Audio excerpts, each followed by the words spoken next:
Namaskar and I welcome you all to DRX Mentor. मैं हूं doctor Jain. Now in this video we are going to discuss about the highest salary pharmacy jobs के बारे में. उन jobs के बारे में बात करेंगे, पर्टिकुलरली जो गवर्नमेंट सेक्टर की हाईएस्ट सैलरी वाली जॉब्स हैं उनके बारे में इस वीडियो में डिस्कस करने वाले हैं. तो चलिए स्टार्ट करते हैं.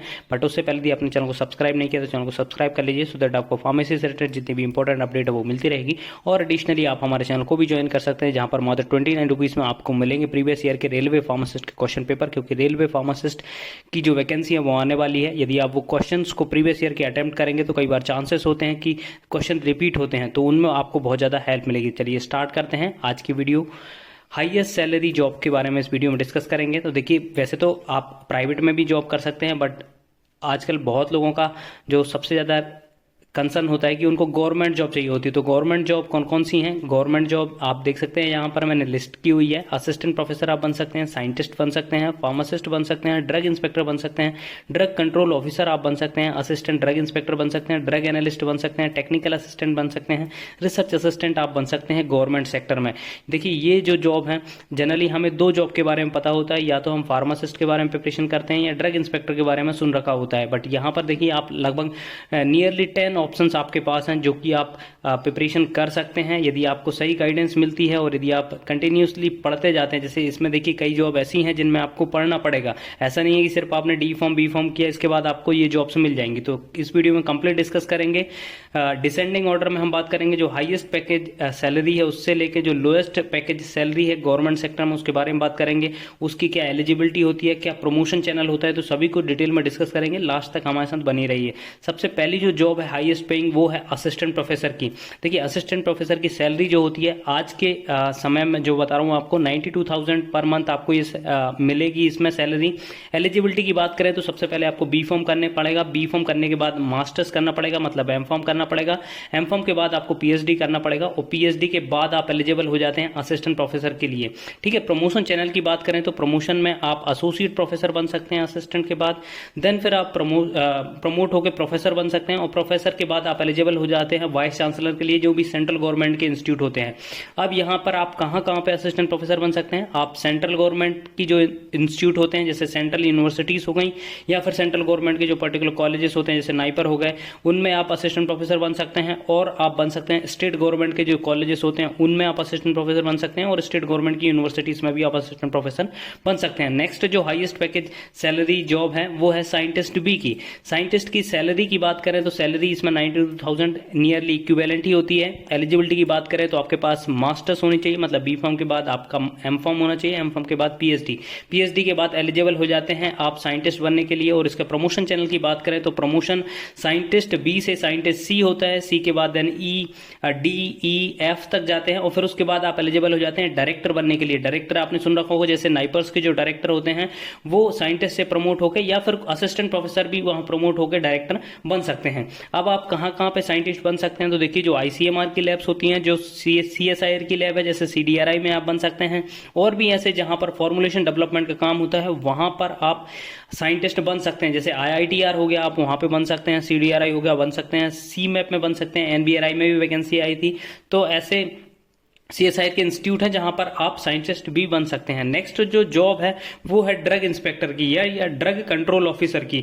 आप सेंट्रल गवर्नमेंट और स्टेट गवर्नमेंट दोनों में ही ड्रग इंस्पेक्टर बन सकते हैं. सेंट्रल गवर्नमेंट में जो वैकेंसी होती है वो फिल होती है यूपीएससी के थ्रू. स्टेट गवर्नमेंट में जो अपनी अपनी रिक्रूटमेंट एजेंसी है, जैसे मध्य प्रदेश में Madhya Pradesh professional board of examination conduct कराता है, महाराष्ट्र में महाराष्ट्र पब्लिक सर्विस कमीशन कराता है, बिहार में बिहार पब्लिक सर्विस कमीशन कराता है. तो सभी स्टेट के अपनी रिक्रूटमेंट एजेंसीज हैं जिनके थ्रू ड्रग इंस्पेक्टर की वैकेंसी आती है. इसके एलिजिबिलिटी की बात करें तो आप इसकी सबसे पहले सैलरी की बात करें तो सैलरी लगभग 72,000 समथिंग आपको ये सैलरी मिलती है. एलिजिबिलिटी की बात करें तो बी फॉर्म. अब देखिए, यहां पर कुछ स्टेट जो होती हैं वो 18 मंथ का एक्सपीरियंस मांगती हैं और कुछ जो स्टेट होती हैं वहां पर एक्सपीरियंस नहीं मांगा जाता. जैसे मध्य प्रदेश की बात करें तो वहां पर एक्सपीरियंस नहीं मांगा जाता, बट जब उत्तर प्रदेश में आप फॉर्म फिलअप करेंगे तो वहां पर 18 मंथ का एक्सपीरियंस होना चाहिए. सेंट्रल गवर्नमेंट में भी पहले 18 मंथ एक्सपीरियंस मांगा जाता था, बट अब रिलैक्स कर दिया गया. प्रमोशन की बात करें तो आप असिस्टेंट प्रोफेसर के असिस्टेंट ड्रग इंस्पेक्टर के बाद असिस्टेंट ड्रग कंट्रोलर बन सकते हैं, डेप्यूटी ड्रग कंट्रोलर बन सकते हैं, ज्वाइंट ड्रग कंट्रोलर और ड्रग कंट्रोलर ऑफ इंडिया,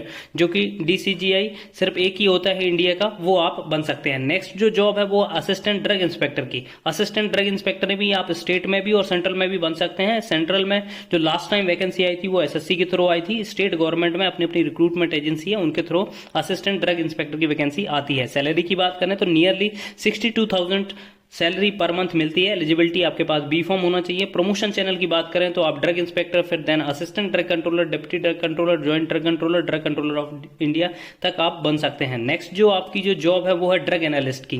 देखिए ड्रग एनालिस्ट की जो वैकेंसी आती है वो दोनों में ही आती है, स्टेट गवर्नमेंट में भी आती है और सेंट्रल गवर्नमेंट में भी आती है। अब सेंट्रल गवर्नमेंट में आप पूछेंगे किस विभाग में आती है, तो इंडियन फार्माकोपिया कमीशन आपने सुन रखा होगा, उसमें आती है। IPC में आती है, सिडिस्को हो गया, सेंट्रल जो ड्रग कंट्रोल वाला ऑफिस है वहां पर इसकी वैकेंसी आती है। सैलरी की बात करें तो नियरली 50,000 तक आपकी सैलरी बनती है। एलिजिबिलिटी में आपके पास बी फॉर्म होना चाहिए और प्रमोशन चैनल इसका सीनियर ड्रग एनालिस्ट आप बन सकते हैं।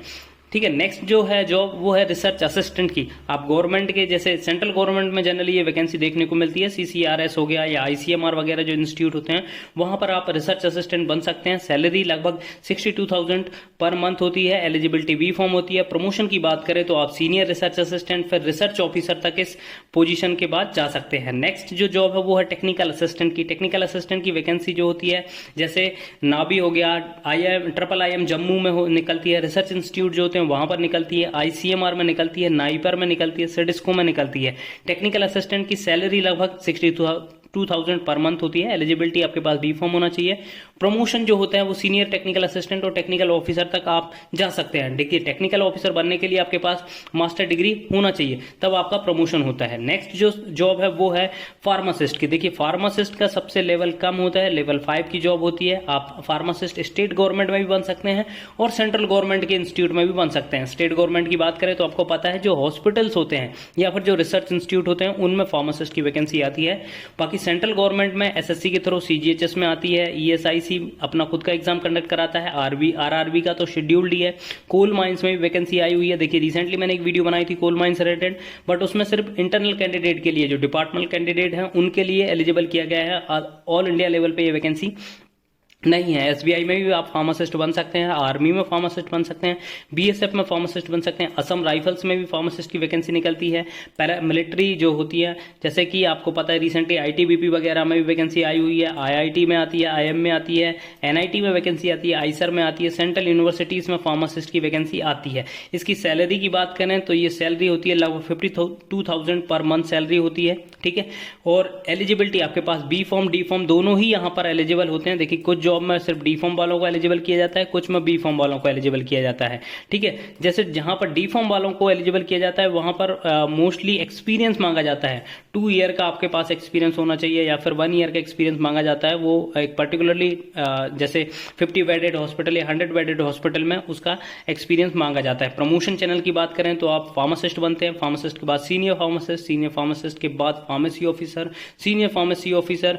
ठीक है। तो ये अब प्रमोशन चैनल है। हालांकि ये अलग अलग वेरी करता है। जैसे कि अब CGHS की बात करें तो उसमें आप deport manager, assistant deport manager तक बन सकते हैं, जो कि लेवल 9 तक जाता है। वो बहुत अच्छा कैडर बना हुआ है सेंट्रल गवर्नमेंट के जो फार्मासिस्ट हैं उनमें। आई होप ये वीडियो आपको इन्फॉर्मेटिव लगा होगा। ये आपके लिए थोड़ा मोटिवेशन भी देगा कि आप किस जॉब के लिए प्रिपेयर करना चाहते हैं। देखिए आप कुछ अच्छी जॉब के लिए प्रिपेयर करना चाहते हैं, जैसे कि असिस्टेंट प्रोफेसर या साइंटिस्ट बनना चाहते हैं, तो आपके लिए अच्छे से स्टडी करना पड़ेगा। जैसे बी फॉर्म आपको क्लियर करना पड़ेगा अच्छे से, फिर उसके बाद आपको GPET देना पड़ेगा। GPET के बाद आप नाइपर से करते हैं, M.Pharm करते हैं, फिर PhD करते हैं। PhD के बाद फिर आप असिस्टेंट प्रोफेसर बनते हैं। और असिस्टेंट प्रोफेसर देखिए बहुत ही सुकून की जॉब होती है, बहुत अच्छी जॉब होती है, तो उसके लिए आप प्रिपरेशन कर सकते हैं। आई होप ये इन्फॉर्मेशन आपको अच्छी लगी होगी। अच्छी लगी तो प्लीज चैनल को सब्सक्राइब करिए, वीडियो को लाइक करिए, शेयर करिए एंड कमेंट करिए। Thank you.